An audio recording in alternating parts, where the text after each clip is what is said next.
baik. Sebelum saya membahas soal UTS, di sini saya akan menjelaskan secara singkat. Apa sih administrasi pendidikan itu?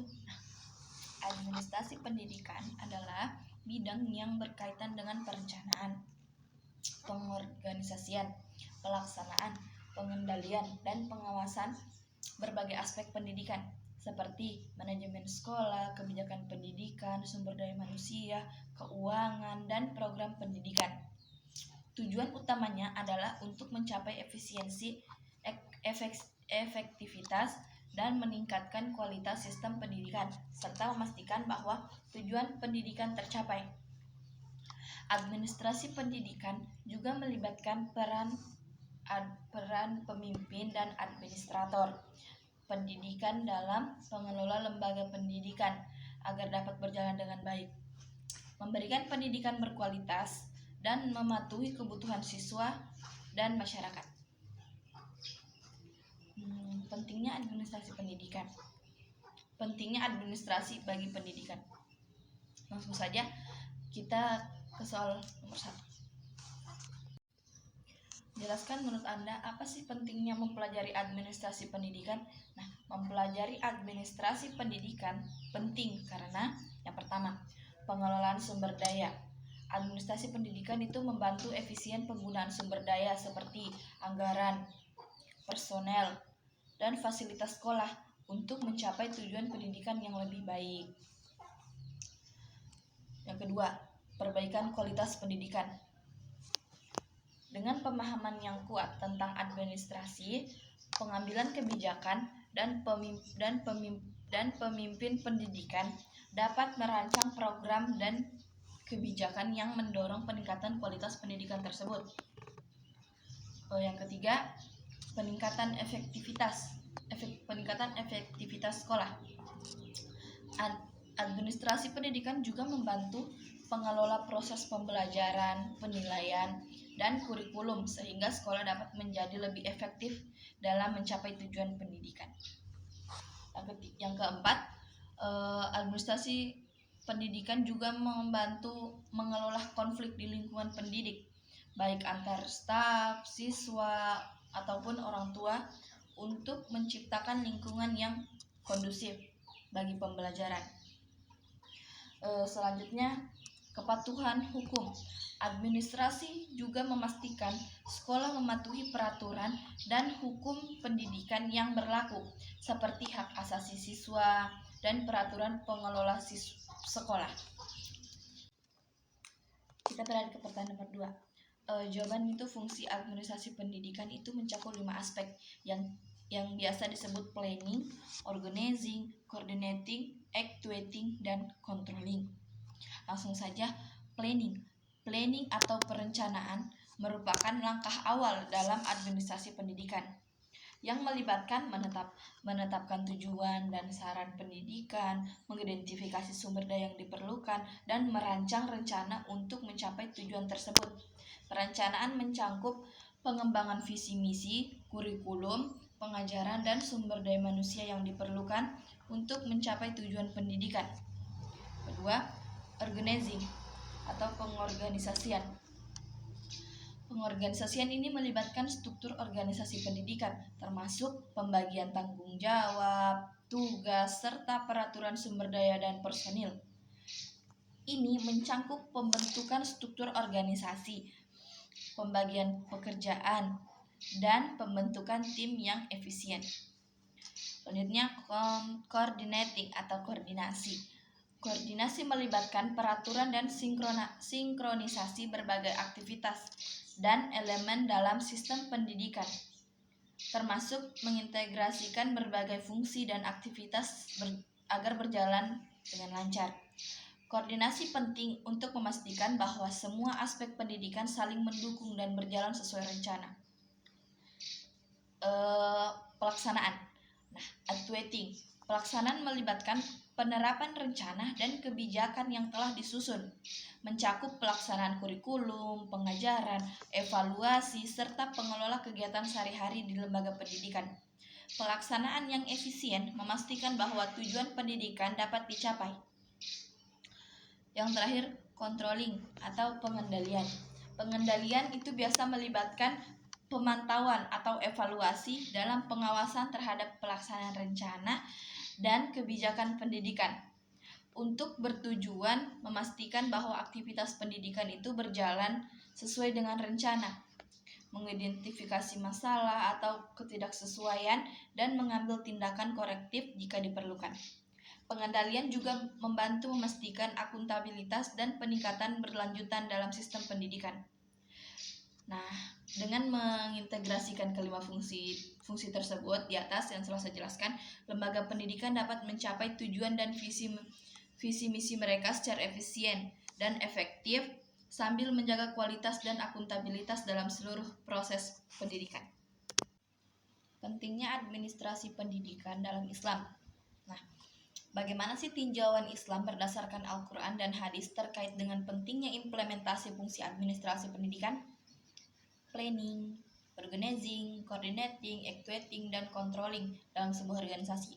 Nah, di dalam Islam, implementasi fungsi administrasi mulai dari perencanaan, pengkoordinasian, pengorganisasian, pelaksanaan, dan pengendalian dapat dilihat sebagai bagian dari prinsip-prinsip yang diterapkan dalam pengelolaan organisasi. Setiap dasar konsep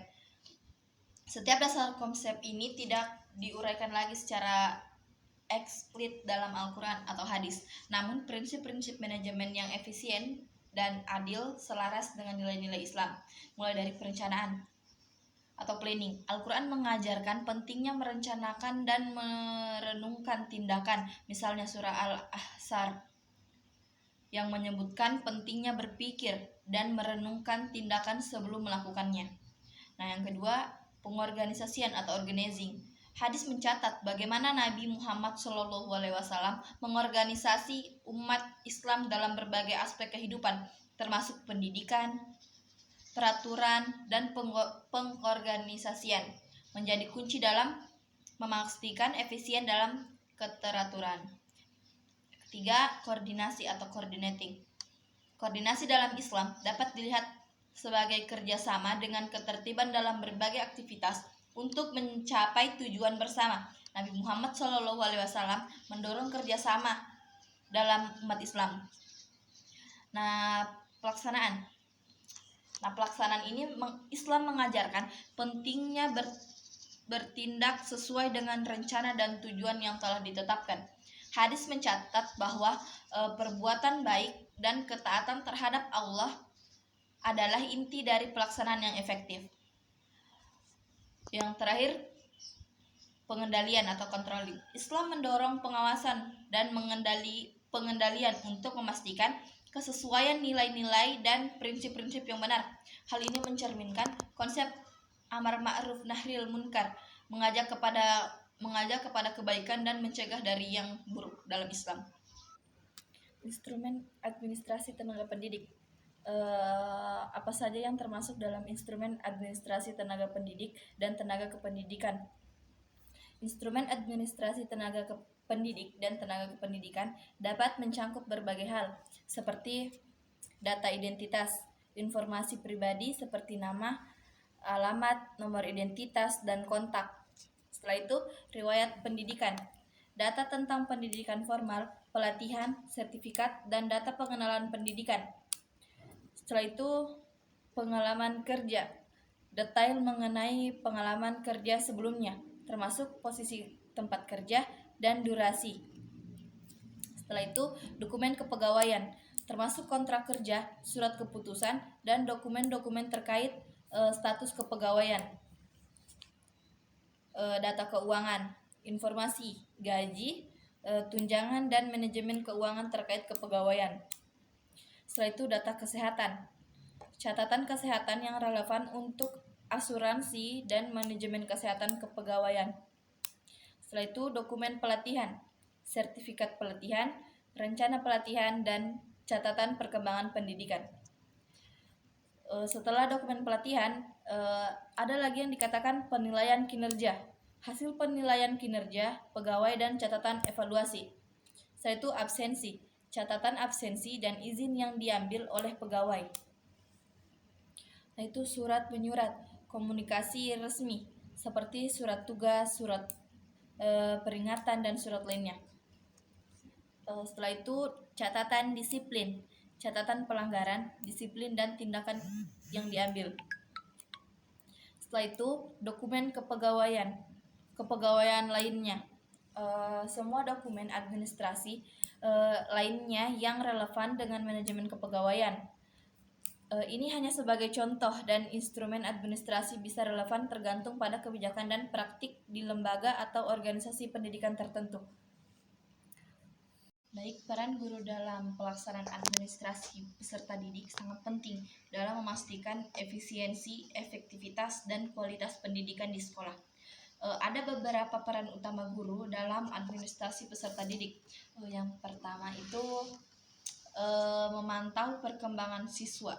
Guru bertanggung jawab untuk memantau perkembangan akademik dan non-akademik setiap siswa.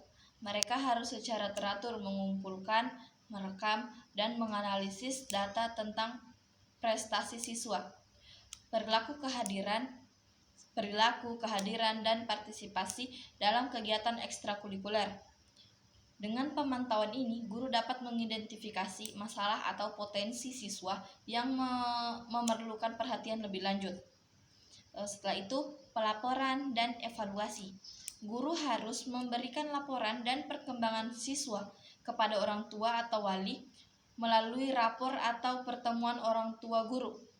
Mereka juga harus memberikan umpan balik konstruktif kepada siswa agar mereka dapat memahami prestasi mereka, kekuatan, dan area yang perlu ditingkatkan. Selain itu, guru perlu mengevaluasi hasil belajar siswa dan mengidentifikasi metode pengajaran yang paling efektif. Setelah itu, pengelolaan data siswa. Nah, guru harus mengelola data siswa dengan baik, termasuk catatan absensi, nilai, dan informasi kontak orang tua wali. Ini membantu dalam menjaga kelengkapan dan ketetapan data siswa yang sangat penting untuk administrasi sekolah yang efisien. Setelah itu, memberi bimbingan dan dorongan. Guru berperan sebagai pembimbing dan motivator bagi siswa. Mereka perlu memberikan dorongan kepada siswa untuk mencapai potensi maksimal mereka dan memberikan bimbingan dalam mengatasi tantangan belajar atau masalah pribadi yang mungkin mereka hadapi. Setelah itu, kolaborasi dengan staf administrasi sekolah. Nah, guru perlu bekerja sama dengan staf administrasi sekolah seperti kepala sekolah, staf administrasi, dan konselor untuk memastikan informasi siswa yang akurat dan terkini. Mereka juga perlu berkomunikasi dengan orang tua atau wali siswa untuk menjawab pertanyaan atau keprihatinan terkait administrasi peserta didik. Setelah itu, dengan peranan guru membantu menciptakan lingkungan pendidikan yang teratur, transparan, dan berfokus pada kepentingan terbaik siswa.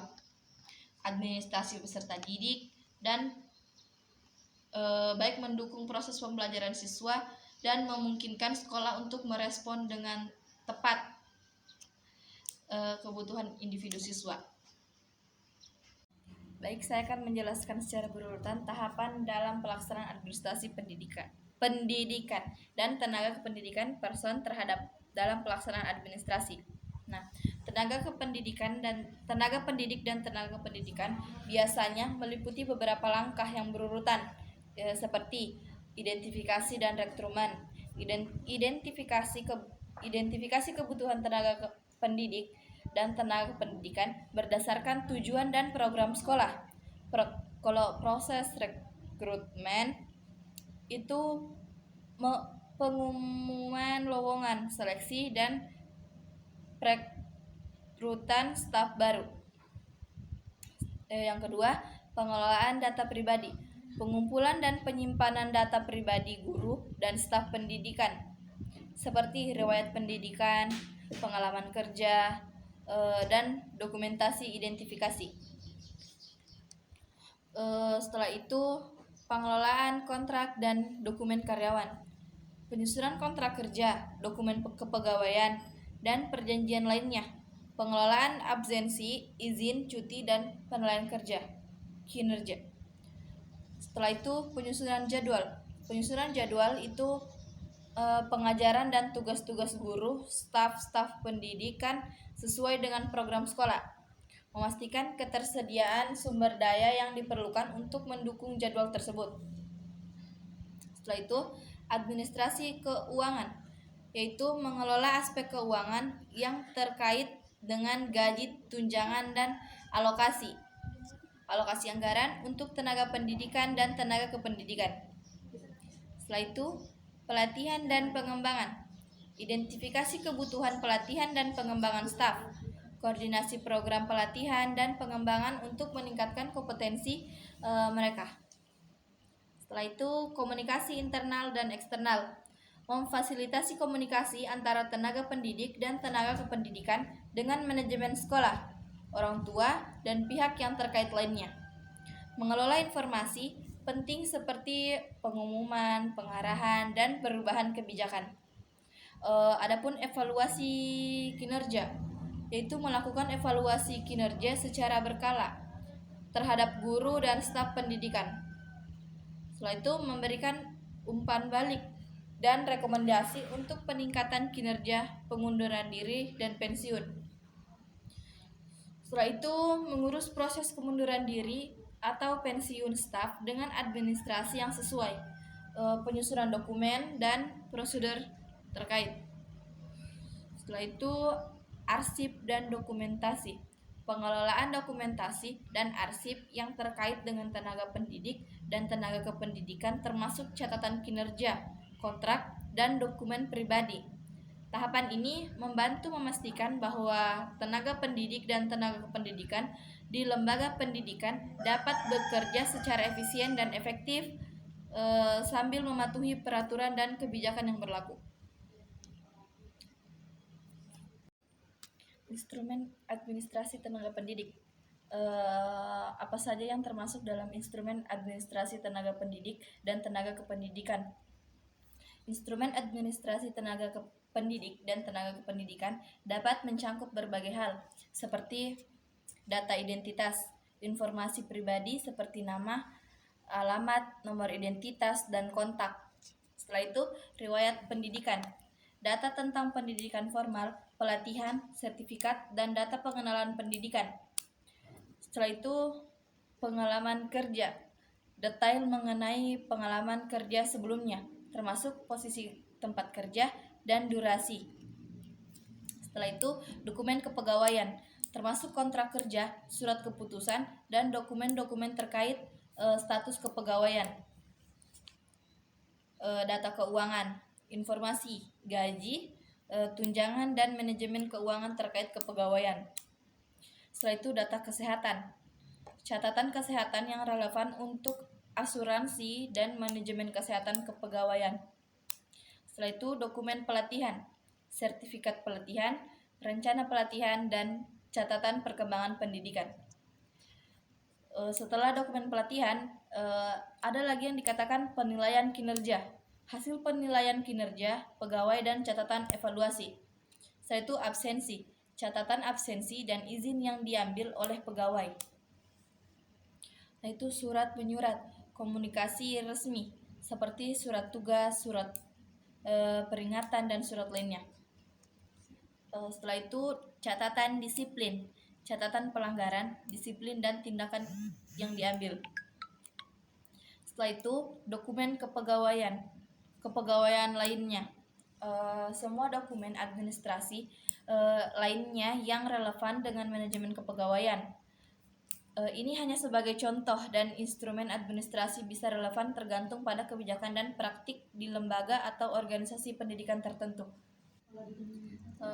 Tenaga administrasi memiliki peran sangat penting dalam pelaksanaan administrasi pendidikan dan tenaga kependidikan di dunia pendidikan, karena mereka berperan sebagai pendukung dan pengelola berbagai proses administrasi yang mendukung kegiatan pendidikan. Beberapa peran kunci mereka, yang pertama, mengelola data. Tenaga administrasi bertanggung jawab untuk mengumpulkan, menyimpan, dan mengelola data terkait guru dan staf pendidikan. Data ini mencangkup riwayat pendidikan, pengalaman kerja, dan dokumen administrasi lainnya. Setelah itu, administrasi personalia. Mereka membantu dalam pengelolaan berbagai dokumen terkait personel, seperti rekrutmen, mutasi, dan pengunduran diri. Mereka juga berperan dalam mengurus absensi dan izin pegawai. Setelah itu, penyusunan jadwal. Tenaga administrasi dapat membantu dalam penyusunan jadwal pengajaran guru dan staf pendidikan, memastikan ketersediaan sumber daya yang diperlukan. Yang keempat, pengelolaan fasilitas. Mereka juga terlibat dalam pengelolaan fasilitas sekolah, termasuk ruang kelas, peralatan, dan pemeliharaan. Yang kelima, komunikasi internal dan eksternal. Tenaga administrasi dapat menjadi jembatan komunikasi antara guru, staf pendidikan, orang tua, dan pihak yang terkait lainnya. Mereka membantu dalam menyampaikan informasi penting kepada semua pihak yang terkait. Setelah itu, administrasi keuangan. Mereka juga dapat berperan dalam pengelola aspek keuangan seperti anggaran, sekolah, pembayaran gaji, dan pengelolaan sumber daya keuangan lainnya. Dengan peran yang beragam ini, tenaga administrasi menjadi tulang punggung lembaga pendidikan dalam menjalankan berbagai operasi dan memastikan bahwa lingkungan belajar berjalan dengan lancar. Dengan begitu, mereka memberikan kontribusi penting dalam mendukung pendidikan yang efektif dan efisien. Baik, saya akan menjelaskan secara berurutan tahapan dalam pelaksanaan administrasi pendidikan dan tenaga kependidikan person terhadap dalam pelaksanaan administrasi. Nah, tenaga pendidik dan tenaga pendidikan biasanya meliputi beberapa langkah yang berurutan, seperti identifikasi dan rekrutmen, identifikasi kebutuhan tenaga pendidik dan tenaga pendidikan berdasarkan tujuan dan program sekolah. Kalau proses rekrutmen itu pengumuman lowongan, seleksi, dan rekrutan staf baru. Yang kedua, pengelolaan data pribadi, pengumpulan dan penyimpanan data pribadi guru dan staf pendidikan, seperti riwayat pendidikan, pengalaman kerja, dan dokumentasi identifikasi. Setelah itu, pengelolaan kontrak dan dokumen karyawan, penyusunan kontrak kerja, dokumen kepegawaian, dan perjanjian lainnya, pengelolaan absensi, izin, cuti, dan penilaian kinerja. Setelah itu, penyusunan jadwal. Penyusunan jadwal itu pengajaran dan tugas-tugas guru, staf pendidikan sesuai dengan program sekolah. Memastikan ketersediaan sumber daya yang diperlukan untuk mendukung jadwal tersebut. Setelah itu, administrasi keuangan, yaitu mengelola aspek keuangan yang terkait dengan gaji, tunjangan, dan alokasi anggaran untuk tenaga pendidikan dan tenaga kependidikan. Setelah itu, pelatihan dan pengembangan, identifikasi kebutuhan pelatihan dan pengembangan staf, koordinasi program pelatihan dan pengembangan untuk meningkatkan kompetensi mereka. Setelah itu, komunikasi internal dan eksternal, memfasilitasi komunikasi antara tenaga pendidik dan tenaga kependidikan dengan manajemen sekolah, orang tua, dan pihak yang terkait lainnya. Mengelola informasi penting seperti pengumuman, pengarahan, dan perubahan kebijakan. Adapun evaluasi kinerja, yaitu melakukan evaluasi kinerja secara berkala terhadap guru dan staf pendidikan. Setelah itu, memberikan umpan balik dan rekomendasi untuk peningkatan kinerja, pengunduran diri, dan pensiun. Setelah itu, mengurus proses pengunduran diri atau pensiun staf dengan administrasi yang sesuai, penyusunan dokumen, dan prosedur terkait. Setelah itu, arsip dan dokumentasi, pengelolaan dokumentasi dan arsip yang terkait dengan tenaga pendidik dan tenaga kependidikan termasuk catatan kinerja, kontrak, dan dokumen pribadi. Tahapan ini membantu memastikan bahwa tenaga pendidik dan tenaga kependidikan di lembaga pendidikan dapat bekerja secara efisien dan efektif sambil mematuhi peraturan dan kebijakan yang berlaku. Apa saja yang termasuk dalam instrumen administrasi PBM atau kurikulum? Nah, instrumen administrasi dalam pengelolaan program belajar mengajar atau PBM atau kurikulum biasanya mencakup beberapa elemen penting, meskipun detailnya dapat bervariasi tergantung pada lembaga pendidikan dan tingkat pendidikan. Nah, ada beberapa instrumen administrasi yang umumnya digunakan dalam pengelolaan PBM atau kurikulum. Yang pertama, Rencana Pembelajaran atau RPP, dokumen yang merinci materi ajar, metode pengajaran, tujuan pembelajaran, dan penilaian untuk setiap sesi pembelajaran. Yang kedua, Silabus, dokumen yang menguraikan garis besar rencana pembelajaran dalam suatu periode pembelajaran atau seluruh semester atau tahun ajar. Selanjutnya, program studi, dokumen yang merinci mata pelajaran, kurikulum, dan urutan belajar untuk seluruh program pendidikan. Setelah itu, bahan ajar, materi pembelajaran, buku teks, sumber belajar, atau perangkat pembelajaran lain yang digunakan dalam pengajaran. Setelah itu, penilaian, instrumen untuk mengukur pencapaian siswa termasuk ujian, tes, proyek, dan asesmen lainnya. Jadwal pelajaran, jadwal yang menentukan kapan dan bagaimana dan di mana pelajaran akan berlangsung. Setelah itu, panduan pengelolaan kelas, dokumen yang memberikan pedoman tentang tata tertib disiplin dan manajemen kelas. Setelah itu, perangkat lunak atau aplikasi pengelola kurikulum, sistem informasi yang membantu mengatur dan melacak data terkait kurikulum dan pembelajaran.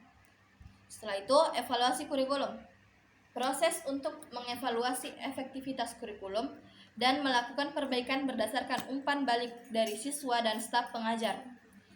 Terakhir, setelah itu, kebijakan dan prosedur, dokumen yang mengatur pengelolaan kurikulum dan PBM di lembaga pendidikan, termasuk peraturan administrasi. Instrumen administrasi ini digunakan untuk membantu perencanaan, implementasi, dan evaluasi kurikulum serta program belajar mengajar. Apa saja yang termasuk dalam instrumen administrasi PBM atau kurikulum? Nah, instrumen administrasi dalam pengelolaan program belajar mengajar atau PBM atau kurikulum biasanya mencakup beberapa elemen penting, meskipun detailnya dapat bervariasi tergantung pada lembaga pendidikan dan tingkat pendidikan. Nah, ada beberapa instrumen administrasi yang umumnya digunakan dalam pengelolaan PBM atau kurikulum.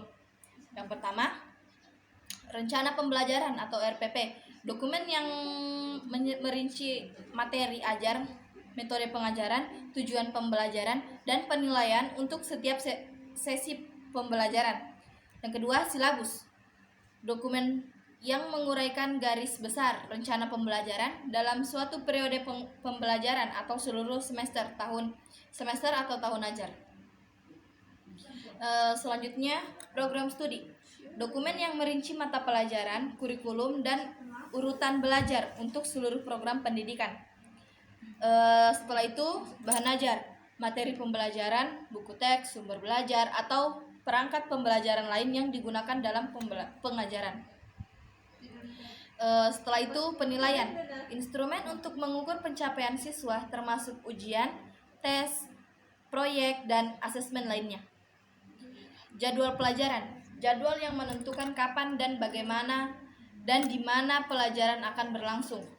Setelah itu, panduan pengelolaan kelas, dokumen yang memberikan pedoman tentang tata tertib disiplin dan manajemen kelas.